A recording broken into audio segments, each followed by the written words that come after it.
वज़ीर आज़म शहबाज शरीफ का कहना है कि 9 माह पहले हुकूमत संभाली तो हालात इंतहाई मखदूश थे। दुनिया में सस्ती गैस मिल रही थी मगर उस वक्त की हुकूमत ना खरीदी।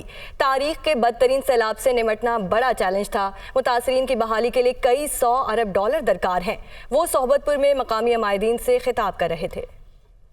हमने जिन हालात में हुकूमत संभाली थी 11 अप्रैल 2022 को, आज से 9 महीने पहले, तो इंतहाई मखदूश हालात थे। IMF से हमारा मुआहदा टूट चुका था और दुनिया में तेल की कीमतें आसमानों से बातें कर रही थी और हुकूमत की बदतरीन नाअहली की बिना पर गैस, हम सस्ती तरीन गैस हम ना खरीद सके। अरबों डॉलर हमने खर्च के हम गंदम इस वक्त मंगा रहे हैं ताकि पाकिस्तान के करोड़ों अवाम को गंदम मिल सके। महंगाई अरूज पर है, इसमें मैं कोई शक नहीं। तो इन सारे मसाइल को सामने रखकर जब सैलाब आया तो उसने और भी बड़ा चैलेंज पैदा कर दिया। बेनज़ीर इनकम सपोर्ट प्रोग्राम के साथ जो NDMA ने जो रकूम खर्च की वो 100 अरब रुपए से तजावज़ कर गए। 100 अरब रुपया ये वफाक ने खर्च किया, लेकिन अभी कई 100 अरब और चाहिए। मुल्क को बहरानों से निकालने के लिए सबको मिलकर काम करना होगा। मुश्किल हालात में मईशत को आगे लेकर जा रहे हैं। वसाइल को ज़ाया होने से बचाना होगा। तवानाई बचत पॉलिसी पर अमल करते हुए गैर ज़रूरी अखराजात को रोकना होगा। वो इस्लामाबाद में तकरीब से खिताब कर रहे थे। हमें अपनी कौम में ऑप्टिमिज़म पैदा करना है, अपनी कौम में हौसला पैदा करना है और हम सब ने एक कोलैबोरेशन के ज़रिए, यकजहती के ज़रिए मुल्क को इस बहरान से निकालने के लिए अपना अपना काम करना है। वजारत ख़जाना ने आखिरी सेमाई की रिलीज़ करने से इनकार कर दिया था कि हमारे पास पैसे नहीं हैं, गोया कि ख़जाना खाली हो चुका था। इन हालात में अब हम पाकिस्तान की मईशत को आगे लेकर जा रहे हैं परफॉर्मेंस में। जहाँ एक तरफ हमें वसाइल में इजाफा करना है, वहाँ पर हमें वसाइल के ज़िया को भी रोकना है। हुकूमत ने तवानाई की जो कंजर्वेशन का फ़ैसला किया है, इसके ऊपर हमें कोशिश करनी चाहिए कि कम से कम बिजली का इस्तेमाल करें। पाकिस्तान की मईशत एक दबाव का शिकार है, माली बहरान है, तो हमें अपने अखराजात, गैर ज़रूरी अखराजात में नुमायाँ कमी करनी चाहिए।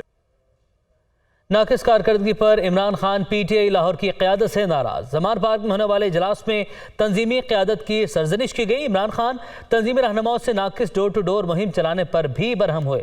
लिबर्टी जलसे में भी कारकुनों और अवाम को मुतहर्रिक ना करना नाराज़गी का बाइस बना। इलेक्शन कराओ मुल्क बचाओ मुहिम को तेज़ किया जाए, इमरान खान की जानिब से हिदायत जारी की गई है। लियाकत अंसारी हमारे साथ मौजूद हैं। लियाकत, कहेगा लाहौर की जो इंतज़ामिया है उससे बरहमी का इजहार किया है इमरान खान ने। अब मजीद कुछ तब्दीली भी की जा सकती है, लाहौर की इंतज़ामिया कुछ नई क़यादत को भी टास्क सौंपा जा सकता है। देखिए, PTI लाहौर की क़यादत के हवाले से चेयरमैन PTI इमरान खान का इजहार नाराज़गी सामने आया है और जो PTI लाहौर के अहदेदार हैं उनकी कारकर्दगी के हवाले से सरजनिश की गई है। बताया गया है कि जो डोर टू डोर इलेक्शन कराओ मुल्क बचाओ मुहिम चलाना थी, उसके हवाले से PTI लाहौर की तंजीम कोई फ़ाल किरदार अदा नहीं कर सकी। अलबत्ता सिर्फ सूबाई सदर जो डॉक्टर यास्मी राशिद हैं, उन्होंने इंडिविजुअल अपने आप टिकट होल्डर की हैसियत से अपने हल्के में एक डोर टू डोर कैंपेन चलाई, लेकिन इसके अलावा जो लाहौर तंजीम की जिम्मेदारी थी वो पूरी नहीं की गई। फिर इसके साथ साथ जो इंसाफ स्टूडेंट फेडरेशन है उसके मामलात में भी लाहौर तंजीम की तरफ से मुदाखलत जो है वो एक नाराज़गी का बायस बना और लाहौर तंजीम को इस हवाले से रोक दिया गया है। ISF जो है अब तंजीम को बराह रास्त जवाबदेह होगी, लाहौर के अहदेदार उनसे जवाब तलबी नहीं कर सकेंगे।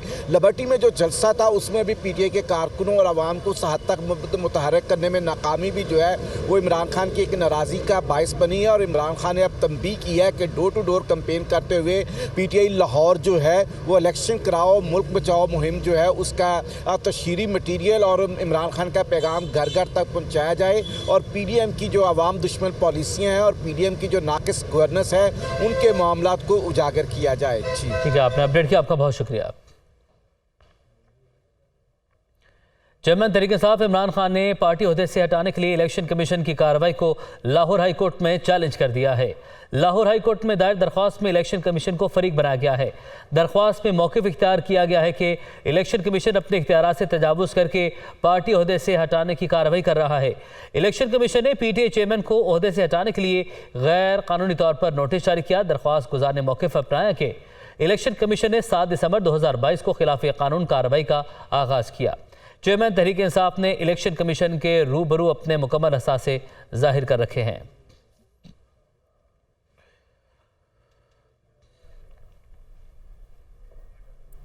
इस्लामाबाद बल्दियाती इंतखाबात इलेक्शन कमीशन वोट डे के लिए अदालती ग्रीन सिग्नल का मुंतज़िर। इस्लामाबाद हाई कोर्ट जब भी पोलिंग का कहे हम तैयार हैं। ज़राए इलेक्शन कमीशन पोलिंग का अमला भी 8 जनवरी के बाद दस्तयाब होगा। इलेक्शन कमीशन ने पोलिंग मटीरियल की ब्रेकिंग भी कर दी। इलेक्शन कमीशन ने पोलिंग स्टेशन के लिए बैलेट पेपर भी मुख्तस कर दिए गए हैं। आपको बता रहे हैं कि बल्दियाती इंतखाबात इलेक्शन कमीशन वोट डे के लिए अदालती ग्रीन सिग्नल का मुंतज़िर। इसी पे बात करेंगे वकार से। वकार बताइए। जी बिल्कुल, इस्लामाबाद के जो बल्दियाती इंतखाबात के लिए इलेक्शन कमीशन और जो डिस्ट्रिक्ट इलेक्शन कमीशन की जो टीम है उन्होंने तमाम तर तैयारियाँ जो है वो मुकम्मल कर दी है। तमाम जो पोलिंग मटीरियल है वो पहले रिटर्निंग अफसरान के जो दफातर हैं वहाँ पर पहुँचाया गया और जो हमारे ज़राए हैं वो ये बता रहे हैं कि गुज़श्ता 2 दिनों में उन जो पोलिंग मटीरियल है जिसमें जो बैलेट पेपर्स है और दीगर जो स्टेशनरी का सामान है उसकी जो है वो बल्क ब्रेकिंग भी कर दी गई है, जिसके मुताबिक हर पोलिंग स्टेशन के लिए जो है वो सामान मुख्तस कर दिया गया है। जबकि जो इलेक्शन कमीशन के ज़राए हैं वो ये बता रहे हैं कि इलेक्शन कमीशन इस वक्त मुकम्मल तौर पर तैयार है। सिर्फ जो अदालत में जो मामलात ज़ेर इल्तिवा है उस पर ग्रीन सिग्नल मिलने के जो है वो मुंतज़िर है। जैसी अदालत की जानिब से बल्दियाती इंतखाबात के निकात के लिए कोई तारीख दी जाएगी तो इलेक्शन कमीशन उसके लिए तैयार है। लेकिन उससे कबल सिर्फ ट्रांसपोर्टेशन का और सिक्योरिटी के मसाइल हैं जो ज़िले इंतज़ामिया की जानिब से हल किए जाने हैं। लेकिन इलेक्शन कमीशन की जानिब से अपनी तमाम तर तैयारियाँ जो है वो मुकम्मल कर दी गई है। 9 जनवरी को इस्लामाबाद हाई कोर्ट में एक केस जो है वो ज़ेर इल्तिवा है, जिसके बाद जो है वो इलेक्शन कमीशन को अगर हिदायत दी जाती है कि वो जल्द अज जल्द इलेक्शन कराए, क्योंकि जो पोलिंग का अमले का उज़र पेश किया गया था वो 8 जनवरी को इस्लामाबाद की जो स्कूल है, जो सरकारी स्कूल है, उसकी तातीलात 8 जनवरी को ख़त्म हो रही है और जो पोलिंग अमला है तकरीबन 14,000 के करीब है और इसमें 14,000 में से जो अक्सरियत है उसका ताल्लुक जो है वो जो फेडरल एजुकेशन जो डायरेक्टरेट है उससे है और वो 8 तारीख को उनकी जो तातीलात है वो ख़त्म हो जाएंगी और उसके बाद उनकी अवेलेबिलिटी होगी। तो इलेक्शन कमीशन ने तमाम तैयारियां जो है वो मुकम्मल कर दी है। जैसी जो अदालत इलेक्शन कमीशन ने तमाम तर मुकम्मल कर ली हैं और इलेक्शन कमीशन ने पोलिंग मटीरियल की बल्क ब्रेकिंग भी कर दी है। वकार सैयद, शुक्रिया, आपने अपडेट किया। रुक करेंगे कराची का। MQM पाकिस्तान का वफ्द इदारा नूर हक पहुंच गया। जमात इस्लामी की क़यादत ने वफ्द का इस्तकबाल किया। MQM वफ्द की हाफिज नईमुर रहमान और दीगर क़यादत से मुलाकात। वफ्द की सरबराही खालिद मकबूल सदीकी कर रहे हैं। MQM की जमात इस्लामी को रैली में शिरकत की भी दावत दी गई है। मोनस अहमद हमारे साथ मौजूद हैं, उनसे मज़ीद मालूमात हासिल करते हैं। मोनस, बताएगा रैली में शिरकत की दावत दी गई है और इसके अलावा मज़ीद कौन से अहम मामलात हैं जिस पर बातचीत की गई है? देखिए, बिल्कुल ये MQM की जानिब से अब से थोड़ी देर कबल एक वफ्द है जो कि खालिद मकबूल सिद्दीकी की सरबराही में जमात इस्लामी का जो मरकजी ऑफिस है इदारा नूर हक पहुंचा है और यहाँ पे जमात इस्लामी की क़यादत ने वफ्द का इस्तकबाल किया है।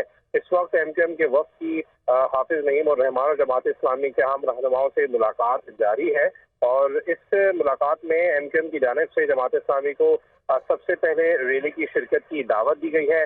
उसके साथ साथ जो हल्का बंदियों पे MQM के एतराज़ात हैं उन एतराज़ात पे जमात इस्लामी को एक पेज पे लाने की कोशिश की जा रही है। वो तमाम एतराज़ात भी जमात इस्लामी की क़यादत को MQM के रहनुमाओं ने बताए हैं और कोशिश ये की जा रही है कि वो किसी तरीके से जमात इस्लामी शहर का अहम पॉलिटिकल जो फैक्टर है उसको इस बात पे कन्विंस किया जा सके कि जो MQM के मुतालबात हैं उनको सुना जा सके और उनको लेके एक प्लेटफॉर्म पे चला जा सके। तो हम इस मुलाकात में सबसे अहम बात यही है कि MQM की जो रैली है उसमें शिरकत की जमात इस्लामी को दावत दी गई है।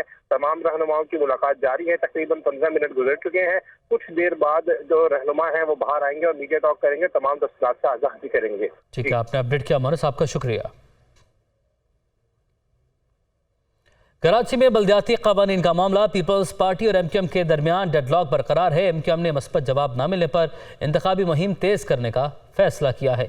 ज़राए के मुताबिक बल्दियाती हल्काबंदियों के मामले पर सिंध हुकूमत और पीपल्स पार्टी ने अपनी पोजीशन वाज़ेह कर दी। इलेक्शन कमीशन ही अब इस मामले में कुछ कर सकता है। एमक्यूएम ने 9 जनवरी को रैली का ऐलान किया है। एमक्यूएम सिंध हुकूमत मुखालिफ जमातों से राबतों में मसरूफ़ है। आज जमात इस्लामी, फारूक सत्तार, मुस्लिम लीग नून के रहनुमाओं से मुत्तहिदा के रहनुमा मुलाकात करेंगे। पाकिस्तान क्रिकेट बोर्ड ने अफसरान को कम तनख्वाहों पर काम करने या घर जाने की ऑप्शन दे दी। पीसीबी मैनेजमेंट कमेटी ने अफसरान की फहरिस्त फाइनल कर ली है।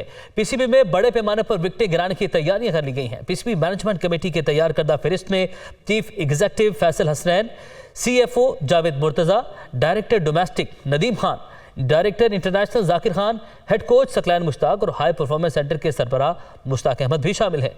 बॉलिंग कोच शॉन टेट भी फेरिस का हिस्सा है। मजमूई तौर पर 27 हायर ऑफिशियल्स और कोचेस को पीसीबी ने कम तनख्वाह या ओहदा छोड़ने का वाज़ेह पैगाम दे दिया है।